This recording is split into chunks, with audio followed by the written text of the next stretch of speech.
और अब चलिए खबरों में आगे बढ़ेंगे, आपको दिखाते हैं जयंत चौधरी का कांग्रेस पर प्रहार। तो जयंत चौधरी ने कांग्रेस पर प्रहार किया है। उनका यह कहना है कि सम्मान पर राजनीति करना ठीक नहीं है। राज्यसभा में जयंत चौधरी ने अपनी बात रखी और कांग्रेस की आपत्ति के बाद जयंत चौधरी ने यह बड़ा हमला बोला। एबीपी न्यूज से एक्सक्लूसिव बातचीत में उन्होंने यह भी दावा किया है कि कांग्रेस की तरफ से जिस तरह के शब्दों का इस्तेमाल किया गया वो निश्चित तौर पर अपमान हुआ है। तो जयंत चौधरी का यह बयान सामने आया है राज्यसभा में आज बोलते हुए। उन्होंने कहा कि सम्मान पर जो राजनीति हो रही है वो करना बेहद गलत है। साथ मौजूद हैं जयंत चौधरी। जयंत, आज आप जो है राज्यसभा में जब बोलने के लिए खड़े हुए, भारत रत्न का जिक्र हो रहा था, लेकिन कांग्रेस की तरफ से टिप्पणी की गई कि कैसे बोलने का मौका दिया जा सकता है। देखिए, हाथ उठा के कई मेंबरों ने कहा कि वहाँ जाओ जी। जो फैसला कोई एमपी नहीं ले सकता, वो चेयर का फैसला प्रेरोगेटिव है।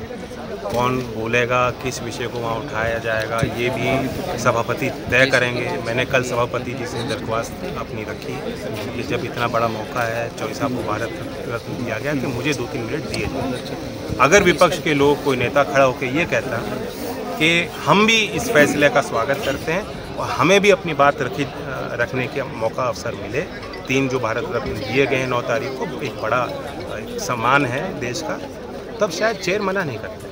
लेकिन मेरी बात को जिस तरह से उन्होंने काटा, तो सभापति जी भी नाराज। उन्होंने कहा अपमान किया जा रहा है चौधरी साहब का। बिल्कुल, मैंने पहले भी एक इंटरव्यू में कहा, मैंने आज तक शायद आवाज़ उठा के किसी से बात नहीं की, किसी की तरफ इशारा नहीं किया इस तरह से। तो पर्सनल अटैक तो था, लेकिन ये वो अवसर नहीं है कि मैं अपने पर्सनल अटैक को इशू बनाऊं, मुद्दा बनाऊं। चौधरी चरण सिंह जी मुझसे बड़े हैं, वो एक छोटी दलगत राजनीति से ऊपर हैं, वो एक छोटे चुनाव के मसले से ऊपर हैं। ये बात सबको समझनी चाहिए। यहाँ पर जो कांग्रेस के नेता बाहर आ रहे हैं वो कह रहे हैं कि ये सौदेबाजी, अगर जो आप एनडीए का हिस्सा बनते हैं तो ये माना जाएगा कि भारत रत्न के लिए सौदेबाजी हुई है। भारत रत्न का जो सम्मान है, कहीं किसी हिसाब से छोटा सम्मान नहीं है। सोच समझ के सरकार ने दिया, देश की जनता और हर वर्ग की भावनाओं के अनुरूप दिया है। गाँव-गाँव में खुशी का माहौल है, तो ये गलत कहाँ है? सौदेबाजी वो बता रहे हैं अगर आप एनडीए के साथ जाते हैं तो। देखिए, सौदेबाजी नहीं होती, उस शब्द का चयन ही गलत है। एक विश्वास बनता है, तब फैसला लिया जाता है। राजनीतिक फैसले लिए जाते हैं, जनता की भावना के अनुरूप लिए जाते हैं। और पार्टियां गठबंधन करती हैं। गठबंधन पहली बार नहीं हो रहा, पहली बार नहीं बिगड़ रहा।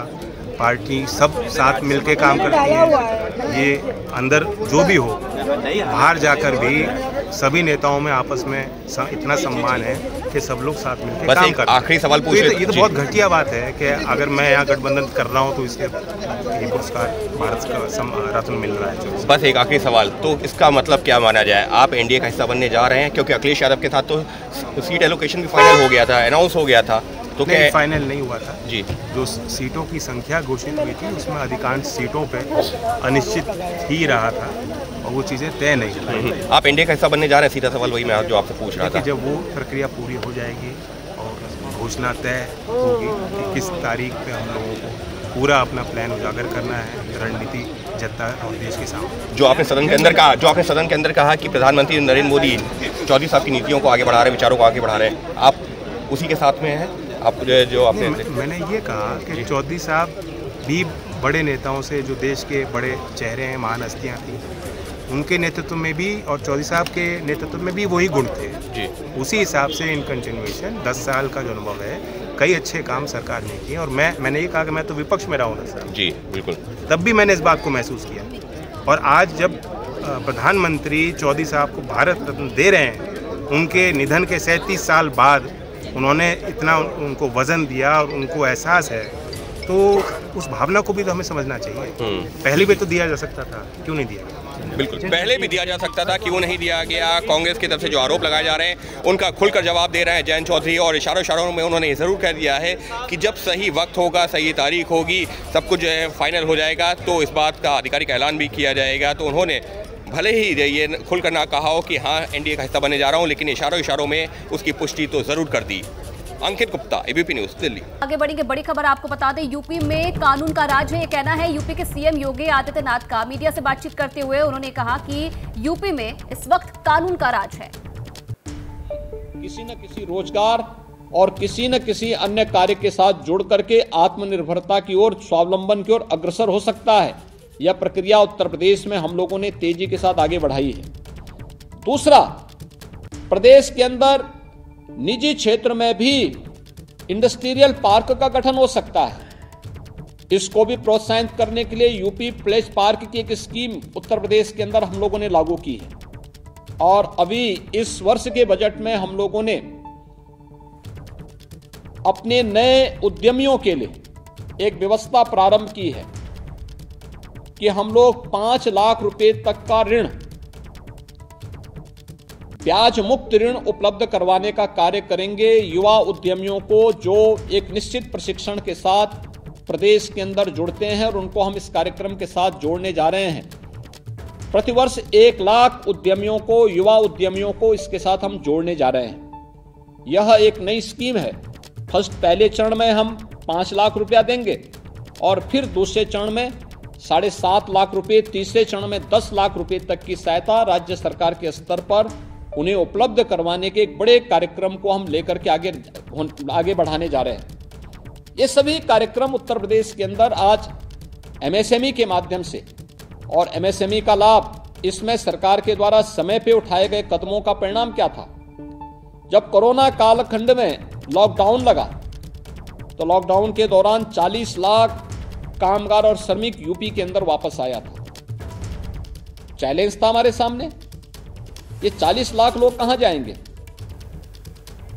तो सीएम योगी आदित्यनाथ को आप सुन रहे थे, उनका कहना था कि 2017 से पहले यूपी में दंगे होते थे, लेकिन अब यूपी ने अपनी नई पहचान बनाई है और अब यूपी में कानून का राज है। तो आगे बढ़ेंगे, बड़ी खबर आपको बता दें, सीएए पर अमित शाह का बड़ा बयान। लोकसभा चुनाव से पहले सीएए पर नोटिफिकेशन, सीएए लागू करने का नोटिफिकेशन जारी होगा। अमित शाह की तरफ से कहना है सीएए से किसी की नागरिकता नहीं छिनेगी।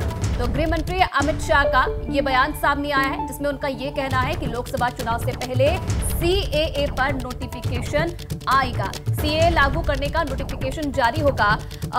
अंकित गुप्ता इस खबर पर और ज्यादा जानकारी हमें देंगे। अंकित, गृह मंत्री की तरफ से ये कहना है कि लोकसभा चुनाव से पहले ही सीएए पर नोटिफिकेशन जारी हो जाएगा, तो कितना और इंतजार करना पड़ेगा? जी, अगर हम बात करते हैं गृह मंत्री के बयान की, तो गृह मंत्री ने जो बयान दिया है कि एक निजी कार्यक्रम था, वहां पर जो है वो पहुंचे थे और उन्होंने इस बात का जिक्र किया। और ये कोई पहली बार नहीं है, इससे पहले दिसंबर महीने में भी बंगाल में एक रैली के दौरान भी गृह मंत्री ने साफ तौर पर कहा था कि जल्द ही जो सीए को लेकर के जो रूल फ्रेम होने हैं वो फ्रेम हो जाएंगे। और उम्मीद ये की जा रही है कि इसी महीने में, यानी कि फरवरी के इस महीने में ये जो सीए को लेकर के जो जिस नोटिफिकेशन की बात कही जा रही है वो जारी हो सकता है, क्योंकि जो लोकसभा चुनावों से पहले उन्होंने बात कही है। और लोकसभा चुनावों का जो उम्मीद ये की जा रही है कि मार्च के पहले दूसरे हफ्ते तक चुनावों की तारीखों का ऐलान हो जाएगा। तो ऐसे में जैसे ही संसद का सत्र आज खत्म होगा, तो उम्मीद की जा रही है कि अगले 15 से 20 दिनों के दौरान ही मुमकिन है कि ये को लेकर के जो रूल्स का नोटिफिकेशन है वो जारी कर दिया जाए। जी ठीक है अंकित, आप बने रहिए हमारे साथ। अभिषेक उपाध्याय भी यहाँ पर हमारे साथ जुड़ गए हैं। अभिषेक, जब भी सीए का जिक्र हुआ है तब राजनीति हुई है, एक बार फिर से अमित शाह की तरफ से सीए का जिक्र किया गया है। अब आने वाले चुनाव पर इसका क्या असर पड़ सकता है? देखिए, सीधा असर कुछ जगहों पर पड़ेगा। आयुषी, जैसे कि हम बंगाल की बात कर लें, और आपने सीधे असर की बात की है, तो सीधा मतुआ कमेटी बंगाल में है, और मतुआ वहाँ की शेड्यूल कास्ट कमेटी का 4%, टोटल पॉपुलेशन का 4% है। और उनकी लंबे समय से डिमांड रही है कि उनको सीएए के तहत उनको नागरिकता दी जाए। उनके जो नेता हैं शांतनु ठाकुर, वो इस सरकार में मंत्री भी हैं, वो भी ये बात कहते आए हैं। निश्चित प्रामाणिक जो एक और नेता है बंगाल की, वो भी कहते हैं। तो बंगाल में बड़ा इशू है ये। इसके अलावा आपको याद होगा ममता बनर्जी ने कहा था कि अगर ये लागू होता है तो कूच बिहार के कितने सारे मुस्लिम हैं जिनकी नागरिकता चली जाएगी। तो बंगाल पे सीधा इम्पैक्ट है, आसाम पर सीधा इम्पैक्ट है। और दूसरी बात ये, इसको लेकर के जो विरोध हुए हैं, जिस तरह से एक तबके ने विरोध किया है, जामिया से लेकर के जेएनयू तक तमाम जगहों पर प्रदर्शन हुए हैं, शाहीन बाग में तमाम सारे विरोध हुए हैं। तो इसका एक और भी एस्पेक्ट है कि देश भर में भी इसके खिलाफ और इसके पक्ष में एक बड़ा नैरेटिव बन सकता है, जो पॉलिटिकली बड़ा ही आप समझ सकते हैं कि 2024 के चुनाव का एक बड़ा एजेंडा भी बन सकता है। अर्शी जी, एक बड़ा एजेंडा बन सकता है, अभिषेक का ये कहना है। अंकित, लेकिन एक तरफ तो ये लगातार कहा जा रहा है कि सीएए से किसी की भी नागरिकता नहीं छिनेगी।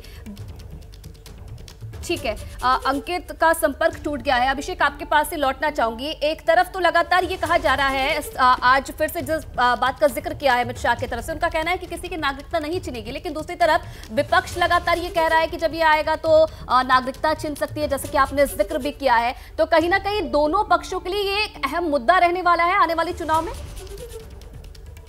बिल्कुल, देखिए आयुषी, मैं यही कह रहा था कि ये जैसे ही इसके रूल से ये दिसंबर 2019 में ये एक्ट पास हुआ है, रूल्स नोटिफाई होने बाकी थे, बीच में कोविड आ गया। गृह मंत्री ने ये कहा भी कि कोविड के चलते इसमें डिले हो रही है, लेकिन अब ये क्लियर चूंकि उन्होंने कर दिया है कि लोकसभा के पहले इम्प्लीमेंट हो जाएगा, रूल्स नोटिफाई हो जाएंगे। तो आप ये समझ लीजिए कि 2 जगहों का मैंने नाम लिया है, बंगाल और असम, जहां पर डायरेक्ट इम्पैक्ट जो अभी दिख रहा है, लेकिन जो रिएक्शनरी इम्पैक्ट होता है, रिएक्शन जो कि आपने विपक्ष की बात की, विपक्ष लगातार इसका विरोध इस नाते भी कर रहा है क्योंकि एक तबका जो है इसके विरोध में है, अल्पसंख्यकों का एक तबका इसके विरोध में है। उसको ये लगता है कि वो उनकी कंसर्न्स को एड्रेस कर रहा है इसका विरोध करके। दूसरी ओर बीजेपी जिसके समर्थन में है, वो मतुआ कमेटी से लेकर के असम की तमाम जो कमिटीज हैं जिनको कि इसका फायदा मिलने वाला है, वो उनको एड्रेस कर रहे हैं और इसके रिएक्शन में पूरे देश में जो इम्पैक्ट होगा वो अपनी जगह है। कुल मिलाकर के जो मैं आपसे पहले भी कह रहा था कि 2024 के जो चंद बड़े मुद्दे रहेंगे, जिसमें कि राम मंदिर एक बड़ा मुद्दा रहेगा, उसमें एक मुद्दा ये भी जुड़ने जा रहा है सीए का मुद्दा, और इसका जो रिएक्शन हमको दिखाई पड़ेगा देश भर में, उसको साथ में जोड़ते हुए बात कह रहा हूं मैं। ठीक है अभिषेक, बहुत धन्यवाद आपका तमाम जानकारी देने के लिए। तो ये बड़ी जानकारी, और जिस तरीके से अमित शाह की तरफ से ये बयान दिया गया है कि लोकसभा चुनाव से पहले सीएए पर नोटिफिकेशन जारी होगा, और ये कहना है कि जल्द ही इसे जारी किया जा सकता है, किसी की नागरिकता इससे नहीं छिनेगी। सीएए पर अमित शाह का बड़ा बयान, लोकसभा चुनाव से पहले सीएए पर नोटिफिकेशन, सीएए लागू करने का नोटिफिकेशन जारी होगा, किसी की नागरिकता इससे नहीं छिनेगी, ये भी कहना है अमित शाह का, क्योंकि लगातार ये कहा जा रहा है कि लोगों को बरगलाया जा रहा है कि उनकी नागरिकता इससे छिन सकती है। ये भी स्पष्ट किया है अमित शाह ने कि अगर ये लागू होता है तो किसी की नागरिकता इससे नहीं छिनेगी, और ये भी उन्होंने कहा है कि लोकसभा चुनाव से पहले सीएए जो है वो लागू किया जाएगा, नोटिफिकेशन जो है उसका आएगा। तो ये बड़ी जानकारी, बड़ी खबर इस वक्त की, अमित शाह जिन्होंने ये बड़ा बयान दिया है सीएए पर, जिनका कहना है कि लोकसभा चुनाव से पहले सीएए पर नोटिफिकेशन आएगा, लागू करने का जो नोटिफिकेशन है उसे जारी किया जाएगा, और इस बात को भी स्पष्ट उन्होंने किया है कि सीएए से किसी की नागरिकता नहीं छिनेगी। उनका ये भी कहना है कि सीएए केवल उन लोगों को नागरिकता देने के लिए है जो पाकिस्तान, अफगानिस्तान और बांग्लादेश में उत्पीड़न का सामना करने के बाद भारत आए हैं। ये किसी की भारतीय नागरिकता छीनने के लिए नहीं है।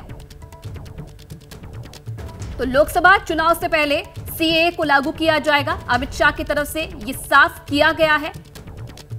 आने वाले समय में लोकसभा चुनाव होने हैं, लेकिन उससे पहले ही सीएए को लागू किया जाएगा।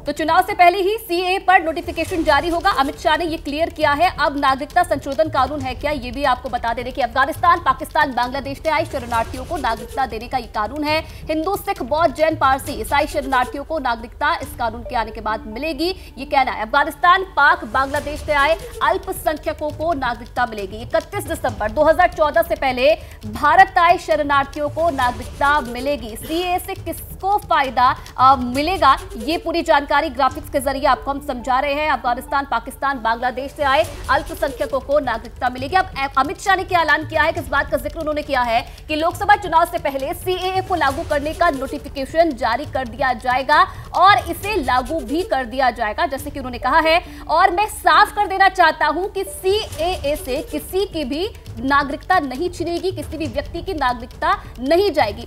इसका उद्देश्य केवल धार्मिक उत्पीड़न का सामना जो लोग कर रहे थे, यानी कि जो पाकिस्तानी थे, जो अफगानिस्तानी थे, जो बांग्लादेशी थे, जो अल्पसंख्यक थे, उन्हें नागरिकता देना है, ना कि किसी की नागरिकता छीनना। ये साफ तौर पर अमित शाह की तरफ से अपने बयान में कहा गया है। तो ये अमित शाह का ऐलान, जिनका कहना है कि लोकसभा चुनाव से पहले ही सीएए को लागू कर दिया जाएगा।